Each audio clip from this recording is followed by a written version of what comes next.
কথা মনে রাখবেন, বড় গাছ নড়ে কম, বড় মাছে কাটা কম, জ্ঞানী লোকের কথা কম, সৎ লোকের সংখ্যা কম, গুণী লোকের কদর কম, রাগী লোকের ধৈর্য কম, নিষ্ঠুর লোকের মায়া কম, শিশুদের হিংসা কম, সৎ লোকের বন্ধু কম, নিঃশ্বাসের বিশ্বাস কম। টাকার গরম, ক্ষমতার দাপট, সম্পত্তির অহংকার, রূপের বড়াই, এগুলা রাখবে কই? আমার জানা মতে কাফনের তো কোনো পকেট হয় না। একদিন আফসোস করবেন, জীবন শেষ হয়ে গেল কিন্তু কোনো নেক কাজ করা হলো না। আজ শরীরে শক্তি আছে কিন্তু ইবাদত করার ইচ্ছা নাই। এমন একদিন আসবে সামনে, ইবাদত করার ইচ্ছা হবে কিন্তু শরীরে কোনো শক্তি থাকবে না, একটা সেজদা দেওয়ার ক্ষমতা থাকবে না। এখনো সময় আছে, তওবা করে ফিরে আসুন।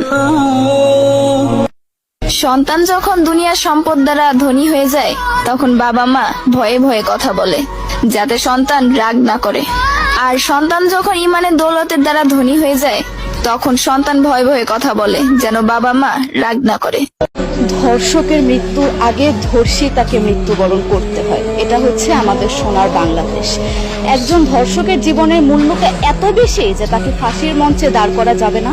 আমরা বাংলাদেশে কয়জন ধর্ষকের নাম জানি যাকে কঠোর থেকে কঠোরতম শাস্তি দেওয়া হয়েছে, যাকে ফাঁসির মঞ্চে দাঁড় করা হয়েছে? আমরা কি আদৌ কেউ জানি না।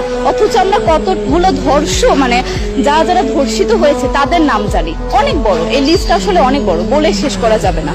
কুমিল্লার তনু, মাগুরার আসিয়া, 2 দিন আগেও কিশোরগঞ্জে 8ম শ্রেণীর একটি ছাত্রীকে বাসা থেকে তুলে নিয়ে ধর্ষণ করা হচ্ছে। বাবার হাতে মেয়ে ধর্ষিত হচ্ছে, ভাইয়ের হাতে বোন ধর্ষিত হচ্ছে। আমরা আসলে নিরাপদটা কোথায়? আমার মনে হচ্ছে আমরা যেন আইয়ামে জাহেলিয়া যুগে চলে গিয়েছি।